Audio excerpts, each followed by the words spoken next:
கடந்த வாரத்தின் தொடர்ச்சி இறைமையின் புஸ்தகம் 9வது அதிகாரம் 24வது வசனத்தை வாசி. மேன்மை பாராட்டுகிறவன் பூமியிலே கிருபையையும் நியாயத்தையும் நீதியையும் செய்கிற கர்த்தர் நான் என்று என்னை அறிந்து உணர்ந்திருக்கிறதை குறித்தே மேன்மை பாராட்ட கடவன் என்று கர்த்தர் சொல்கிறார். இவைகளின் மேல் பிரியமாய் இருக்கிறேன் என்று கர்த்தர் சொல்கிறார். கடந்த வாரம் நம்ம எப்படி மாறிடுச்சுன்னு தெரியல. இந்த உடம்பு பலகீனத்து நிமித்தம் என்னால் அதை சரியாக எப்பயுமே இந்த ஞாபகம் இருந்துகிட்டே இருக்கும். ஒரு வாரமாக பைபிள் வாசித்துட்டு தான் இருக்கிறேன். அந்த செய்தி என்ன பண்ணுவோம், மறுபடியும் வெள்ளி சனிக்கிழமை எடுத்து ரிவைன் பண்ணுவேன். அதை பண்ணாமல் இருந்துட்டு அப்படியே இருந்துட்டேன் பலகீனத்தின் மத்தியில். நேற்று நான் எங்கே கடந்தேன்னு எனக்கு மட்டும்தான் தெரியும். அதை ஆண்டவர் சொல்ல வேணாம், ஒரு சோத்திரம் அப்படி போயிட்டு வந்தேன். அதெல்லாம் எல்லாத்துக்கும் மத்தியிலையும் ஆண்டவர் நடத்துகிறாரு. அதற்காக சோத்திரம். அடுத்த வாரம் சாட்சியாக சொல்லுவேன். ஆண்டவர் சொல்றாரு, நீ உன்கிட்ட இருக்கிற எதை குறித்து நீ மேன்மை பாராட்டுற, என்னை குறித்து மேன்மை பாராட்டு. உனக்கு இருக்கிற சொத்து பத்தோ சொந்த பந்தமோ, உனக்கு இருக்கிற வாகனங்களோ வண்டிகளையோ பொருள் அந்த மாதிரி அது மேலே குறித்து நீ எப்பயுமே என்ன பண்ண பெருமை பாராட்டாத. உங்களுக்கு இதெல்லாம் இருக்குது, இவ்வளோ வசதி இருக்குது, எல்லாம் போகுது வருதுன்னு மேன்மை பாராட்டாத சொத்து அப்படின்னு சொல்லிட்டு ஆண்டவர் சொல்கிறார். அப்படியே ஆண்டவர் சொல்கிறார், இப்போ மேன்மை அதை குறித்து நீ மேன்மை பாராட்டாத, என்னை குறித்து நீ மேன்மை பாராட்டு அப்படின்னா. ஆண்டவரை குறித்து மேன்மை பாராட்டுறது அப்படின்னு சொன்னால் அவர் அந்த ஆண்டவரை புகழ சொல்கிறார். கர்த்தரை குறித்து புகழ்ந்து கர்த்தரை குறித்து புகழ்ந்து அவரை எப்பயும் துதிக்க சொல்றாரு. துதிக்கும் போது பார்த்தீங்கன்னா, நம்ம கர்த்தரை குறித்து துதிக்கும் போது அவர் நம்மளுக்கு செய்த ஆசீர்வாதங்கள், அடையாளங்கள், அற்புதங்கள், இப்படிப்பட்ட காரியத்தை குறித்து அவரை துதிக்கணும் அப்படிங்கிறோம். இது நம்ம எப்பயுமே என்ன சொல்கிறோம், யாராச்சும் ஒருத்தங்க ஒரு வீட்டுக்கு வந்துட்டா அவங்கள்ட்ட சத்தியத்தை நம்ம சொல்கிறது கிடையாது. நான் இது மாதிரி ரட்சிக்கப்பட்டேன், இப்படி கஷ்டப்பட்டுருந்தேன், புதுசாக வரவங்கள்ட்ட அப்படி இருந்தேன், இப்போ ஆண்டவரை தேடி நான் அற்புதமாக இருக்கிறேன், சுகமாக இருக்கிறேன், இந்த எல்லா வஸ்துகளும் எல்லா சம்பத்துகளும் கர்த்தர் கொடுத்தது, பிள்ளைங்களுக்கு வேலை கிடைச்சது, நான் இப்படி இருக்கிறது காரணமே எல்லாம் கர்த்தர் தான் அப்படின்னு நம்ம மேன்மை பாராட்டணும். அதுதான் இப்போ ஆண்டவர் சாட்சியாக சொல்கிறேன். நம்ம என்ன சொல்கிறோம், இந்த பிள்ளை இந்த வேலை பார்க்குது, இந்த பையன் இந்த வேலை பார்க்குறான், பையனை கல்யாணம் பண்ணி 2 பிள்ளைங்க இருக்குது, மருமகன் இந்த வேலை பார்க்குறான், வீட்டுக்காரர் இந்த வேலை பார்க்குறாரு, நான் இப்போ தான் புதுசாக வண்டி வாங்கினேன், புதுசாக வீடு வாங்கினேன் அப்படின்னும் போது ஆண்டவர் சொல்கிறேன், எல்லாமே நான் தானே கொடுத்தேன். அப்போ எல்லாத்தையும் நான் கொடுக்கும்போது நீ அதை குறித்து மேன்மை பாராட்டணும். அதை குறித்து மேன்மை பாராட்டுற, நான் தான் கொடுத்தேன். அப்போது சிருஷ்டிகரை வணங்காமல் நீ யாரை வணங்குற? சிருஷ்டியை வணங்குற. நான் படைக்கப்பட்ட பொருளை தான் நீ வணங்குற. அதுதான் உனக்கு விக்கிரகமாக இருக்குது, அதுதான் உனக்கு மேன்மையாக இருக்குது. அதை குறித்து நீ மேன்மை பாராட்டக்கூடாது. என்னை குறித்து நீ மேன்மை பாராட்டணும், என்னை குறித்து நீ மேன்மை பாராட்டணும். அப்படின்போது மேன்மைனா கர்த்தரை உயர்த்தி கொண்டே இருக்கணும். சங்கீதம் 147:6 வாசிக்கும். கர்த்தர் சாந்த குணமுள்ளவர்களை உயர்த்துகிறார், துன்மார்க்கரை தரை மட்டும் தாழ்த்துகிறார். அப்ப பாருங்க, யாரை உயர்த்துறாரா? சாந்த குணமுள்ளவர்களை உயர்த்துகிறார். அப்ப நம்ம வீட்டில் உள்ள பொருள், நம்ம சொந்த பந்தத்தோட ஆசீர்வாதங்கள், இதை வச்சு நம்ம சொல்லும்போது பார்த்தீங்கன்னா, நேற்று ஒரு இடத்துக்கு போயிருந்தேன்னு சொன்னேன் இல்லையா, அங்கே சொல்கிறார் அவர், என்னோடய தங்கச்சி பையன் ஏர்போர்ட்டில் வேலை கிடச்சிருச்சு, திருச்சியில் ஜாயின் பண்ணிட்டான்னு ஒரு 10 பேருக்கு ஃபோன் பண்ணி சொல்லிக்கிட்டே இருக்கார். அப்போ ஒவ்வொருத்தையும் சொல்லிக்கிட்டே இருப்பார் தங்கச்சி. அப்போ ஒரு வயசானவர் சொன்னார், ஏயா படிச்சிருக்கான், பரீட்சை எழுதுனா வேலைக்கு போயிட்டான், இதை குறித்து நீ என்ன ஊரே சொல்லிக்கிட்டு அலையிற, இதில் என்ன உனக்கு பெருமை இருக்கு அப்படின்னு சொன்னார். இப்போ அந்த மாதிரி பார்க்கும்போது இந்த மாதிரி நம்ம ஒரு மேன்மை பாராட்டுதல் ஒரு அதையும் பார்த்தீங்கன்னா கம்பீரமாக சத்தமாக சொல்கிறார். இப்போ எங்கள் ஆண்டவர் சொல்கிறாரு, சாந்த குணம் உள்ளவர்களை உயர்த்துகிறார், துன்மார்க்கனை தரை மட்டும் தாழ்த்துகிறார். துன்மார்க்கங்கிறது வேண்டாம். அப்போ நம்ம சாந்தமாக எதையும் பேசி கர்த்தரை மேன்மை பாராட்டி அவரை குறித்து நம்ம சொல்லும்போது அவர் என்ன பண்ணுறாரு, உயர்த்து உயர்த்து உயர்த்து உயர்த்து உயர்த்திக்கிட்டே இருக்கிறார். அவர்களை உயர்த்தி கொண்டே போகிறார். அதை நம்ம அவர் எதிர்பார்க்குறார். சாந்தமாக இருக்காங்களா, அன்பாக இருக்காங்களா, அதை குறித்து நம்மளை குறித்து மேன்மை பாராட்டாங்க. நம்ம தானே விழுதையும் கொடுத்தோம், ஜீவனை கொடுத்தோம், சம்பாத்தியத்தை கொடுத்தோம், ஆசீர்வாதத்தை கொடுத்தோம். இது குறித்து அவங்க மேன்மை பாராட்டணும், எதையோ மேன்மை பாராட்டிட்டு இருக்காங்களே அப்படின்னு சொல்லி நினைக்கிறார். கர்த்தருக்கு ஸ்தோத்திரம். 23வது வசனம். ஞானி தன் ஞானத்தை குறித்து மேன்மை பாராட்ட வேண்டாம். ஞானி தன் ஞானத்தை குறித்து மேன்மை பாராட்ட வேண்டாம். பராக்கிரமன் தன் பராக்கிரமத்தை குறித்து மேன்மை பாராட்ட வேண்டாம். ஐஸ்வர்யவான் தன் ஐஸ்வர்யத்தை குறித்து மேன்மை பாராட்ட வேண்டாம். அப்போ பணக்காரன் பணத்தை குறித்து நான் அவ்வளோ வசதியாக இருக்கேன்னு சொல்ல வேண்டாம். அறிவாளி நான் பெரிய அறிவாளின்னு சொல்லி அதை பெருமை பாராட்ட வேண்டாம். நான் பெரிய வீரப்பிள்ளை சூரப்பிள்ளை என்னால் 10 பேரை அடிக்க முடியும், அவ்வளோ பெரிய வெயிட்டை தூக்க முடியும், என்னால் எல்லாமே பண்ண முடியும் அப்படின்னு மேன்மை பாராட்டு. எல்லாமே யார் கொடுத்தது? ஆண்டவர் கொடுத்தது. அதை குறித்து நீ மேன்மை பாராட்டு அப்படின்னு சொல்கிறார். அதான் நம்ம போன வாரமும் பார்த்தோம். அதுலேயே 7வது வசனம். ஒரு நிமிஷம். 11வது அதிகாரம் 7வது வசனம். நான் உங்கள் பிதாக்களை எகிப்து தேசத்திலிருந்து வரப்பண்ணின நாள் முதல் இந்நாள் மட்டும் நான் அவர்களுக்கு திடசாட்சியாய் என் சத்தத்தை கேளுங்கள் என்று ஏற்கனவே சாட்சி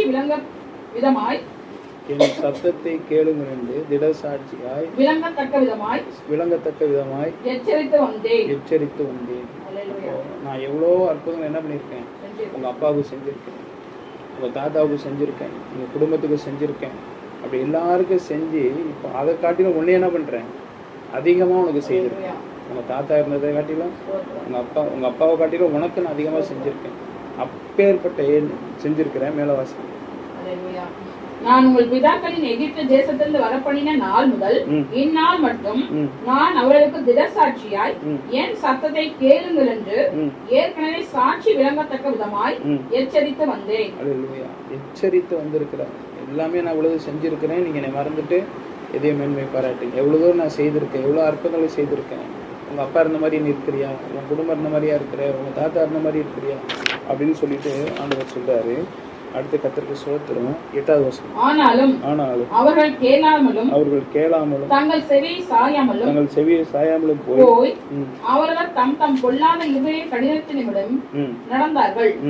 ஆதலால் நான் அவர்கள் செய்யும்படி கட்டளையிட்டதும் அவர்கள் செய்யாமல் போனதுமான இந்த உடன்படிக்கையின் வார்த்தைகளை எல்லாம் அவர்களுக்கு படிக்க பண்ணுவேன் என்று சொல்கின்றார். நான் கட்டளையிட்டு செஞ்சிருந்தா அது ஆசீர்வாதமா மாறி போகும். நான் கட்டளையிட்டு செய்யாமல் போனது எல்லா உடன்படிக்கை, நான் உனக்கு இவ்வளவு கொடுத்துருக்கேன், நீ எனக்கு இவ்வளவு வாங்கியிருக்கிறேன், நான் உன்னை இப்படி ஆசீர்வதிச்சிருக்கேன், அதனால நீ என்ன பண்ணி என்னையே மேன்மை பாராட்டு அப்படின்னு நான் சொல்லி கொடுத்து அவங்க செய்யாமல் போனா அதெல்லாம் எப்படி ஆயிருமா? சாபமா? இந்த உடன்படிக்கையின் வார்த்தைகளை எல்லாம் அவர்களுக்கு படிக்க பண்ணுவேன் அப்படியே சாபமா போயிடும். அப்போ பார்த்தீங்கன்னா அந்த ஆசீர்வாதம் நிற்காது, அந்த ஆசீர்வாதத்துக்கு மேலே மறுபடியும் ஆசீர்வாதம் பெருகாது அப்படின்னு தேவன் சொல்லுகிறார். நீதிபதிகளின் புஸ்தகம் 1வது அதிகாரம் 23வது வசனம். ஏன் கடிந்து கொள்ளுதலுக்கு திரும்புங்கள். நான் இப்போ இவ்வளவு உங்களுக்கு நான் கண்டிச்சு கண்டிப்பா சொல்லி இருக்கிறேன், அதனால நான் சொல்றேன், அந்த கட்டளைகளுக்கு திரும்புங்கள்.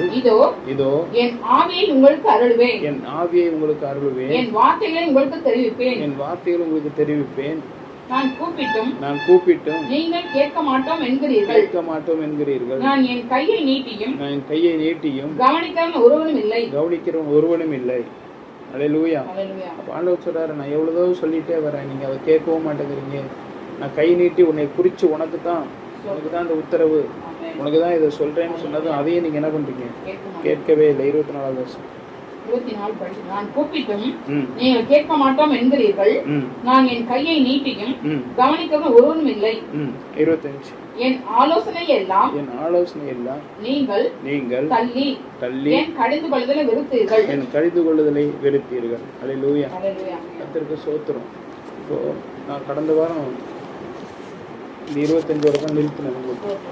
அப்போ பார்த்தீங்கன்னா என் ஆலோசனையெல்லாம் தள்ளி கடிந்து கொள்ளுதலை நிறுத்திடுறேன். இப்போ பார்த்தீங்கன்னா இல்லை ஃபஸ்ட்டு ஆபிரகாமை கொண்டு வராரு ஆண்டவர். ஆபிரகாம்கிட்ட சொன்னார், நம்ம அவர் தான் சொல்கிறார், நான் என்னோட கடிந்து கொள்ளுதலை என்ன பண்ணுறீங்க, வெறுக்கிறீங்க. நான் கை நீட்டி சொன்னதுக்கப்புறம் கேட்க மாட்டேங்க. அப்போ ஆபிரகாம்கிட்ட சொன்னார், உனக்கு நான் இன்னொரு 10 வருஷத்தில் ஒரு குழந்தைய கொடுப்பேன், அது வரைக்கும் நீ கவனமாக இருன்னாரு. ஆனால் அதுக்குள்ளே அவர் அந்த ஆண்டவர் சொன்னதுக்காண்டி காத்திருக்கலை, அதை கேட்கவும் இல்லை. மனைவி சொல் பேச்சு கேட்டு வேலைக்காரியை திருமணம் பண்ணி ஒரு குழந்தையை பெற்றெடுத்தார். ஆண்டவர் நினச்சிருந்தா அந்த குழந்தைய அழிச்சிருக்கும், அந்த கலைய திருமணம் நடக்காமல் இருந்திருக்கும். இப்போ நம்ம எவ்வளோ தூரத்தில் ஆண்டவருக்கு பிரியமாக இருக்கிறோம், எப்படி அந்த கார்த்திகளை நம்ம கேட்குறோம், அதுக்கு பிரியமானது நம்ம செய்கிறோமா அப்படின்னு சொல்லிட்டு ஆண்டவர் என்ன பண்ணுறாரு, பார்த்துட்டே இருக்கிறோம். அதை நம்ம செய்யாத போது தான் அவர் கடிந்து கொள்ளுகிறார். ஏன் இப்படி பண்ணினீங்க, நான் அவங்கள எவ்வளோ அக்கறையாக சொன்னேன், ஏன் நீங்கள் இதை கேட்கல அப்படின்னு சொல்லி கடிந்து கொள்ளுதலை அவர் பேசுகிறார். கடிந்து கொள்ளும்போது அவருக்கு ஒரு கோபம் வருது. கர்த்தருக்கு ஸ்தோத்திரம். 26வது வசனம் நீதிமொழிகள்ல. ஆகையால் நானும் உங்கள் ஆபத்து காலத்தில் நகைத்து நீங்கள் பயப்படும் காரியம் வரும்போது ஆகடியம் பண்ணுவேன். நீங்கள் பயப்படும் காரியம் வரும்போது என்ன பண்ணுவேன், நான் என்ன பண்ண மாட்டேன், உங்க வார்த்தை கேட்கவே மாட்டேன், நீங்க சொல்ற ஜபத்தை கேட்க மாட்டேன், நீங்க மன்றாட்ட கேட்க மாட்டேன், நான் பாட்டு திரும்பிக்குவேன். அதை பற்றி நான் எதுவுமே எனக்கு கேர் எடுத்துக்க மாட்டேன். நீங்கள் என்ன குறித்து மேன்மையை பாராட்டுங்க, உங்கள் பிதாக்களுக்கு சொன்னதை கேட்கல. ரெண்டாவது பார்த்தீங்கன்னா ஆபிரகாமை பற்றி உங்களுக்கு தெளிவுபடுத்தியிருக்கேன், எதனால் அவனுக்கு இவ்வளோ கஷ்டம் வச்சுன்றது நீங்கள் என்ன பண்ணல, கேட்கல. இப்போ யோசேப்பு ஆண்டவர் சொல்லுகிறார். யோசேப்பு பார்த்தீங்கன்னா ஒரு பாவமும் செய்யவே இல்லை, ஆனாலும் கூட அந்த குடும்பத்தில் அவனை உயர்த்தணும். சில பேரை உயர்த்தும் போது அவங்களுக்கு சில படிக்கட்டுகளை வைப்பாங்க, சில சோதனைகளை வைப்பாங்க. இந்த சோதனையில் வச்சு அவங்கள என்ன பண்ணுவாருன்னா, சோதனையில் தாங்குறாங்களா, விரல் இருக்குதா அப்படின்னு சொல்லி பார்க்கும்போது, என்ன நம்ம இவ்வளோ உண்மையாக இருக்கிறோம், இவ்வளோ பரிசுத்தமாக இருக்கிறோம், இவ்வளோ மேன்மையாக இருக்கிறோம், அப்படி இருந்து நம்மளுக்கு உண்மையே இது இருந்து ஆண்டவர்கிட்ட என்ன இல்லை, ஆசீர்வாதம் இல்லை. அப்படி இருக்கிறதுனால நம்மளுக்கு என்ன சூழ்நிலை கிடைக்கும், அவன் என்ன பண்ண போகிறான் அப்படின்னு சொல்லிட்டு அவன் ஏதாவது பண்ணுறான். ஏன்னா அவங்க வீட்டில் மொத்தம் 12 பிள்ளைகள். 12 பிள்ளைகளில் எல்லாருமே பார்த்தீங்கன்னா ஒரு மாதிரி கர்த்தருக்கு புறம்பானவங்களும் இருந்தாங்க. அந்த இப்படி இருக்கும்போது நப்தலி கோத்திரத்தில் உள்ளவன் மட்டும்தான் ஆண்டவருக்கு பிரியமானவனாக இருந்தான். அவனை தள்ளி வச்சுட்டு கர்த்தருக்கு ஸ்தோத்திரம், இந்த யோசேப்பை ஆண்டவர் தெரிந்து கொண்டான். சரி, இவனை கொஞ்சம் பக்தியாக இருக்கிறான், கொஞ்சம் உண்மையாக இருக்கிறான், இவனுக்கு சில படிக்கட்டுகளை வைப்போம், சோதனை வைப்போம், இந்த சோதனையில் அவன் என்ன ஆகுறான்னு பார்ப்போம்னு சொல்லி ஆண்டவர் அவனுக்கு சோதனை வச்சார். தன்னோட சகோதரர்களாக என்ன பண்ணாங்க, குழியில் தள்ளப்பட்டான், விற்கப்பட்டான், ஒரு இடத்துக்கு அடிமையாக போனான். இதுலேயே அவன் பொறுமையாக இருக்கும்போது ஆண்டவர் அவனை கடிந்து கொள்ளவே இல்லை. அதனால் பரீட்சைகளை வைத்தான். எல்லாத்துலேயும் தாங்கி அவன் மேலே மேலே வரும்போது கிட்டத்தட்ட எத்தனை ஆண்டுகள், 13 வருஷம் அவன் கஷ்டப்பட்டான். 13 வருஷம் அவன் அங்கலாய்க்கப்பட்டான். 13 வருஷம் சோதனையில் தவிச்சான். கடைசியில் அவனுக்கு என்ன கிடைச்சிச்சு, ராஜ பதவி கிடைச்சிச்சு, ஒரு உயர்ந்த பதவி கிடைச்சிச்சு. ஆனால் எல்லாத்தையும் அவன் சாந்த குணம் உள்ளவனாக இருந்தான். யார்கிட்டையுமே அதண்டு பேசலை, அதிர்ந்து பேசலை. ஜெயிலில் இருக்கும்போது அதிர்ந்து பேசலை, ராஜா கிட்ட பேசும்போது அதிர்ந்து பேசலை. அதனால் அவன் உயர்த்தப்பட்டான். நல்ல ஒரு உயரத்துக்கு போய் ஆண்டவரது பரீட்சையிலையும் தேறினவனான. அப்போ ஆண்டவர் கடிந்து கொள்ளும், நம்ம அவன் பரீட்சை வச்சாரு, ஆண்டவரை குறை சொல்லலை. ஆனால் நம்ம பிதாக்களுக்கு நன்மை செய்தார், நம் முன்னோர்களுக்கு நன்மை செய்தார், நம்மளுக்கும் செய்திருக்கிறாரு. இப்படி பண்ணாதீங்க, மேன்மை பாராட்டாதீங்க அப்படின்னு சொல்லி கடிந்து கொள்ளும்போது நம்ம என்ன பண்ணுறது இல்லை, கேட்கறதே இல்லை. 27வது வசனம் நீதிமொழிகள். நீங்கள் பயப்படும் காரியம் குசல் போல் வரும்போதும் ஆபத்து சூறாவளி போல் உங்களுக்கு நேரிடும் போதும் நெருக்கமும் இடுக்கமும் உங்கள் மேல் வரும்போதும் ஆகடியம் பண்ணுவேன். அல்லேலூயா. எவ்வளோ சூழ்நிலை வரும்போது என்ன பண்ண மாட்டாராம், அப்போ பார்த்தீங்கன்னா எனக்கு இப்படி ஒரு தவிப்பு உள்ள ஒரு விலகின வரும்போது ஆண்டவர் நினைச்சு, அப்போ நம்ம ஆண்டவர் எவ்வளோ நம்மளுக்கு எச்சரிச்சிருக்கிறார், இவ்வளோ காரியங்கள் வெளிப்படுத்தி இருக்கிறார். நம்ம என்ன பண்ணல, அதை கேட்கல. நம்ம என்ன பண்ணிட்டோம், நம்ம கரெக்டாக இருக்கிற நினைப்பில் இருந்தோமே, இன்னைக்கு நம்மளுக்கு என்ன ஆயிடுச்சு, இந்த சூழ்நிலை உருவாயிடுச்சு. அப்படின்னும்போது இப்போ ஆண்டவர் நான் ஜெபம் பண்ணுறதையோ நான் கண்ணீர் விடுறதையோ என்ன பண்ணல, கேட்கவே இல்லை. இப்போ கத்துட்டு நான் மறுபடியும் ஆனவனை போட ஆரம்பிச்சிருப்பேன். எல்லாம் ஊழியர் செய்தாலும், எவ்வளவு வசனங்கள் படித்தாலும், எவ்வளவு பிரசங்கம் பண்ணாலும் அது மக்களுக்கு நன்மையானவைகளே முடியுது. நான் எனக்கு பார்க்கும்போது என்ன பண்ணல, இந்த ஜபமும் கேட்கல, விண்ணப்பமும் கேட்கல, அது எனக்கு தீம்பாகவே முடியல. கர்த்தருக்கு ஸ்தோத்திரம் உண்டாகி சொல்லிக்கிறேன். எத்தனை வாசிங்க? 29 வாசிங்க. அவர்கள் அறிவை வெறுத்தார்கள், கர்த்தருக்கு பயப்படுதலை தெரிந்து கொள்ளாமல் போனார்கள். அல்லேலூயா. இப்போ இது பார்த்தீங்கன்னா அது எனக்கே சொன்ன மாதிரியே இருக்கு. அறிவை வெறுத்தார்கள். நம்மளுக்கு கொடுத்துருக்கிற ஞானம், புத்தி எல்லாமே இருக்கு. இருந்தாலும் கர்த்தருக்கு ஸ்தோத்திரம், இது எல்லாருக்கும் உள்ள திடசாட்சி தான். இருந்தாலும் நம்ம என்ன பண்றோம்? அறிவே இல்லாதமா நம்ம நடந்து கொண்டோம். அறிவை வெறுத்தார்கள், கர்த்தருக்கு பயப்படுதலை தெரிந்து கொள்ளாமல் போனார். ஆலோசராது, உனக்கு முன் என் பயத்தை வைப்பேன், உனக்கு முன்னில் செல்லும்படி செய்வேன். எனக்கு பயப்படும் பயத்தை உன் செல்லும்படி செய்வேன். அந்த வார்த்தையில படிக்கிறோம், ஆனா அதை உணர்ந்து கொள்ள முடியல. அதை உணராதபடிக்க சில காரியங்கள், கோபத்துல யாரையாவது சபிக்கிறது, கோபத்துல யாரையாவது கோபமா பேசுறது, கோபத்துல யாரையாவது திட்டுறது. அப்போ ஆண்டவர் என் வாயில் என்ன கொடுத்திருக்கிறாரு? அவரோட தாளத்தை கொடுத்திருக்கிறார், வாக்குத்தத்தத்தை கொடுத்திருக்கிறார். அப்ப நான் ஒவ்வொரு வார்த்தையும் ஜாக்கிரதையா பேசணும். அது பேசாதபடிக்க நான் அப்படி சாபம் கொடுக்கும்போது ஆண்டவர் அப்படியே குறிச்சு வச்சுக்கிறார். பொறுத்து பார்த்துட்டு அதை எனக்கே திரும்ப பலிக்க பண்ணுகிறார். அதாவது நான் கட்டளையிட்டதும் நாங்கள் செய்யாமல் போகும்போது என்ன பண்றாரு? அதை உங்களுக்கே இந்த உடன்படிக்கையை பலிக்க பண்ணுவேன். அப்ப நம்மளுக்கு உடன்படிக்கை கொடுத்துக்காரு, சாந்தமா பேசு, யாரையும் சாபம் கொடுக்காது, நீ இப்படி நடந்துக்கோ, இப்படி ஜெபம் பண்ணு, அவங்கள கூப்பிட்டு இப்படி புரிய வை, அவங்க செஞ்சா செய்யட்டும், என்கிட்ட ஒப்பு கொடுத்துரு அப்படின்னு சொல்றதை கேட்காம இப்படி பண்ணும்போது என்ன பண்றாரு? இந்த இடத்துல ஆகடியம் பண்ணுகிறார், அதை பழிக்க பண்ணுகிறார், நம்முடைய மனம் திரும்பும்படியான காரியத்தை செய்கிறார். 30வது வசனம் 28 அப்பொழுது அவர்கள் என்னை நோக்கி கூப்பிடுவார்கள், நான் மறு உத்தரவு கொடுக்க மாட்டேன். அவர்கள் அதிகாலையிலே என்னை தேடுவார்கள், என்னை காண மாட்டார்கள். அல்லேலூயா. நம்ம அதிகாலையில் தேடுங்கள் கண்டடைவீர்கள் போட்டு, அதிகாலை தேடுங்கள் என்னை கண்டடைவீர்கள். இப்ப என்ன சொல்றாரு? கூப்பிடுவாங்க, நான் கேட்க மாட்டேன். அதிகாலையில் என்னை காணவும். இப்ப நம்ம அதிகாலையில் ஜெபம் பண்ணி என்ன பிரயோஜனம்? ஆண்டவராய் இயேசு கிறிஸ்து பேதுரு 1 மார்க் 1:35 அதிகாலையிலே போய் அந்த தேவன் என்ன பண்ணாரு? தொழுது கொண்டார். இப்போ அவருக்கு வெளிப்படுத்தினார். நம்மளுக்கு வந்து அதிகாலையில் தேடினாலும் என்ன பண்ண மாட்டாராம்? தென்பட மாட்டார். நான் மறு உத்தரவும் கொடுக்க மாட்டேன். எரேமியா 33:3 வாசி.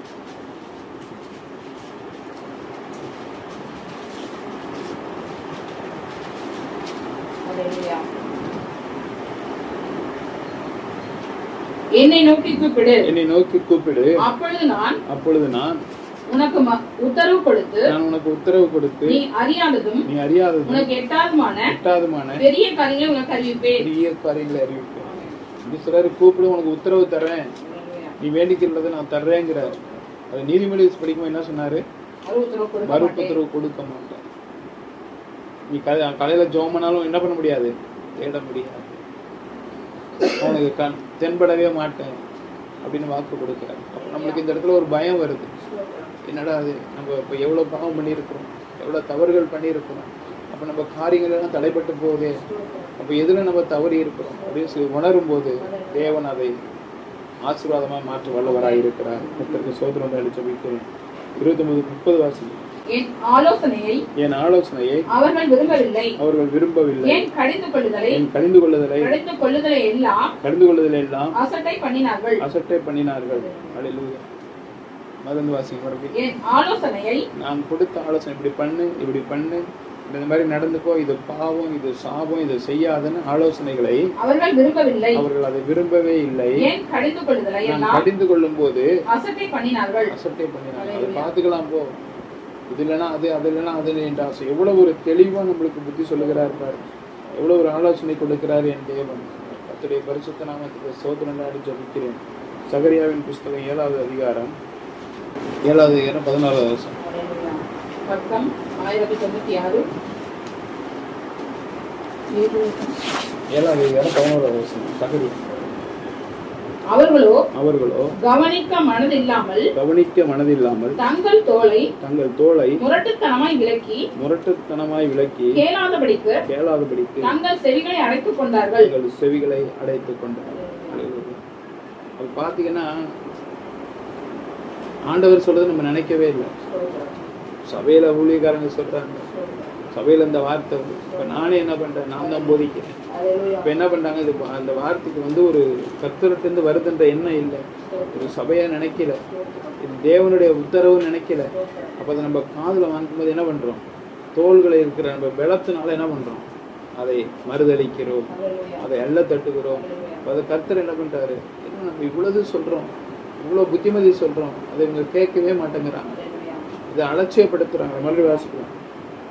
அவர்களோ கவனிக்க மனதில்லாமல் தங்கள் தோளை முரட்டுத்தனமாய் விலக்கி கேளாதபடிக்கு தங்கள் செவிகளை அடைத்துக் கொண்டார்கள். 12வது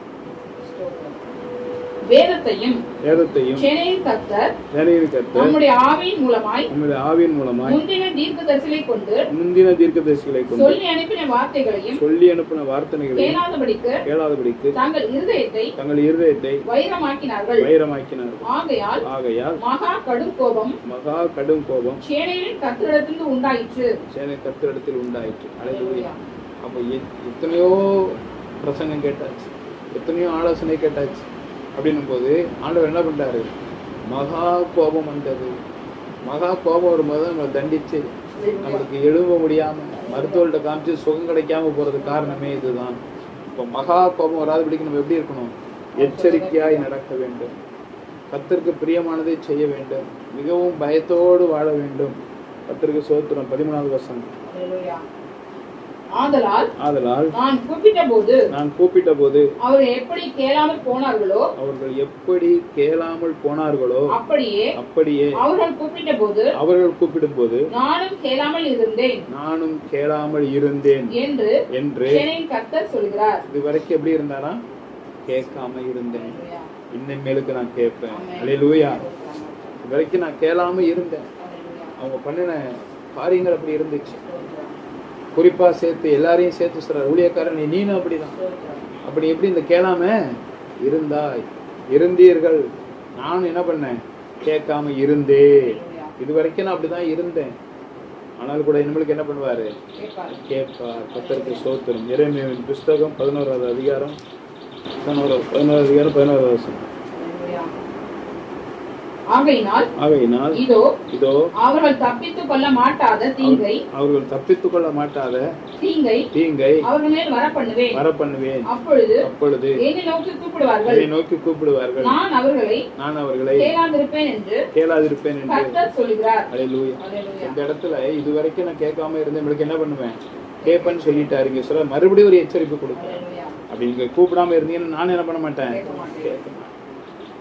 நீதிமொழிகள்ல 6-7 இடத்துல சொல்லிட்டார், எரேமியால சொல்லிட்டார், மறுபடியும் எரேமியால சொல்றாரு, நான் இவளுக்கு கேட்காம இருக்க மாட்டேன், கேட்கிறேன். அப்படி இருந்தீங்கன்னா என்ன பண்ண மாட்டேன், கேட்க மாட்டேன். 3வது வசனம், எரேமியா 11:3. என் சத்தத்தை கேட்டு நான் உங்களுக்கு கற்பிக்கிறபடியே எல்லா காரியங்களையும் செய்யுங்கள். அப்பொழுது நீங்கள் என் ஜனமாய் இருப்பீர்கள், நான் உங்கள் தேவனாய் இருப்பேன். அல்லேலூயா. அப்போ ஆண்டவர் மனம் இறங்கிட்டார். இனிமேல் என்ன பண்ணுங்க, நான் சத்தத்தை கேட்டு நான் சொல்றபடியே செய்யுங்க. அப்ப நீங்க என்னோட ஜனமா, நான் உங்களை ஏத்துக்கிறேன், நான் ஏத்துக்குவேன், நான் உங்களுக்கு தேவனாய் இருப்பேன். கடைசி வசனம் நீதிமொழிகள் 1:33. நீதிமொழிகள் 1:33. எனக்கு செவி கொடுக்கிறவன் எவனோ அவன் விக்னமின்றி வாசம் பண்ணி ஆபத்துக்கு பயப்படாமல் அமைதியாய் இருப்பான். அல்லேலூயா. கரங்களை கர்த்தரை நினைவுபடுத்துறேன். எனக்கு செவி கொடுத்தீங்கன்னா எல்லாத்துக்கும் ஒத்துக்கிட்டேன். செவி கொடுத்தீங்கன்னா நீங்க விக்கணும்னா என்ன, கவலை இல்லாம, நோய் எந்த கவலையும் எதை பற்றியும் கவலை இல்லாம விக்கணுமின்றி ஆபத்துக்கு வாசம் பண்ணி ஆபத்துக்கு பயப்படாமல் அமைதியாயிருக்கும். பாத்தீங்கன்னா எந்த ஒரு ஆபத்து வந்தாலும் கவலையப்பட வேண்டிய அவசியமே இல்லை. அமைதியாய் இருப்பான். அல்லேலூயா. விக்கனமின்றி வாசம் பண்ணி ஆபத்துக்கு பயப்படாமல் அமைதியாயிருப்பான். அல்லேலூயா. இப்போ கர்த்தர் நமக்கு எவ்வளோ ஒரு காரியங்களை செய்து மேன்மை பாராட்டாமல் இருந்தேன். நான் உங்கள் அப்பா காலத்துலேருந்து உங்கள் பெற்றோர் காலத்துலேருந்து சொல்லியிருக்கிறேன். நீங்கள்லாம் அதை தள்ளிட்டே வந்தீங்க. இன்னைக்கு அப்படிப்பட்ட வார்த்தைகள் இல்லைன்னு நானும் கேளாது இருந்தேன். இவங்களுக்கு கேட்பேன். கடவுளுடைய எச்சரிப்பு, நீ கேட்காம இருந்தேன்னு நானும் கேட்க மாட்டேன் சொல்றாரு. என் வார்த்தைக்கு செவி கொடுக்கிறேன் எவனோ அவன் விக்கிரமின்றி வாசம் பண்ணி ஆபத்துக்கு பயப்படாமல் அமைதியா இருப்பான். கர்த்தர் நல்லவராகவே இருக்கிறார். நம் காரியங்களை நிறைவேற்ற அவர் காத்திருக்கிறார். நம்மளுக்கு ஆபத்து என்ன ஆபத்து வந்தாலும் சரி அதை எடுத்துப்பட தேவன் புரியமுள்ளவராய் இருக்கிறார். எல்லாவற்றையும் நீக்கப்பட உள்ளவராய் இருக்கிறார். சுகத்தையும் பலத்தை கட்டளிட வல்லவராய் இருக்கிறார். கர்த்தர் பெரிய காரியங்களை செய்வாராம். எல்லாரும் எழுந்து நிற்கிறார். எல்லாரையும் உணர வைத்ததற்கு எல்லோருக்கும் மேன்மை பாராட்ட வேண்டும். எதை குறித்த மேன்மை பாராட்ட, கர்த்தரை குறித்த மேன்மை பாராட்ட கற்றுக் கொடுத்ததற்காக எல்லாரையும் பலப்படுத்தி சகாயம் செய்ததற்காக கூட இருப்பதற்காக ஸ்தோத்திரம். இரத்த கோட்டைகள் யாவரையும் மறைத்துக் கொள்ளும்படியாக சொல்லியிருக்கிறேன். கர்த்தாவே இரக்கம் செய்யுங்கள். கர்த்தாவே பாதுகாத்துக் கொள்ளுங்கள். தேவ கிருபையும் சமாதானம் உங்கள் அனைவரோடும் இருக்கட்டும். கர்த்தராகிய இயேசு கிறிஸ்துவின் கிருபையும் பிதாவாகிய தேவனுடைய அன்பும் பரிசுத்த ஆவியானவர் ஐக்கியம் அந்நியனும் ஐக்கியம் சிநேகம் அனைவரோடும் கூடி இன்னும் முடிவு புரிந்தும் சதா காலங்களிலும் உங்களோட உங்கள் குடும்பத்தோடு இருப்பாராக. எல்லாமுள்ள இயேசு கிறிஸ்துவின் நாமத்தினாலே ஜெபிக்கிறேன். எல்லாமுள்ள இயேசு கிறிஸ்து நாமத்தினாலே உங்களை ஆசீர்வதிக்கிறேன். பிதாவாகிய தேவனையே உமக்கு நன்றி என்று ஜெபிக்கிறேன். பிள்ளைகளை ஆசீர்வதி வந்தவர்கள் வந்தவனமாய் நிரப்பி அனுப்பும்படியாய் ஜெபிக்கிறேன். இரத்த கொடைகள் மறைத்துக் கொள்ளுங்கப்பா இயேசுவின் நாமத்தில் பிதாவே ஆமென். என் ஆத்துமாவே கர்த்தரை ஸ்தோத்திரி. என்னோடு உள்ளமே பரிசுத்த நாமத்தில் ஸ்தோத்திரி. என் ஆத்துமாவே கர்த்தரை ஸ்தோத்திரி. அவர் செய்த கர்த்தர் இயேசுவின் நாமத்தில் தேவனுக்கு தேவனுக்கு ஸ்தோத்திரம் ஸ்தோத்திரம். ஹல்லேலூயா ஹல்லேலூயா ஹல்லேலூயா. குதிரை எத்தனை நாளுக்கு ஆயத்தமாக்குது. ஜெயமோ கர்த்தர் தாமே உங்களை ஆசீர்வதிப்பாராக. இயேசுவின் உள்ள ஜெபம் கேளு நல்ல பிதாவே. ஆமென் ஆமென். Praise the Lord.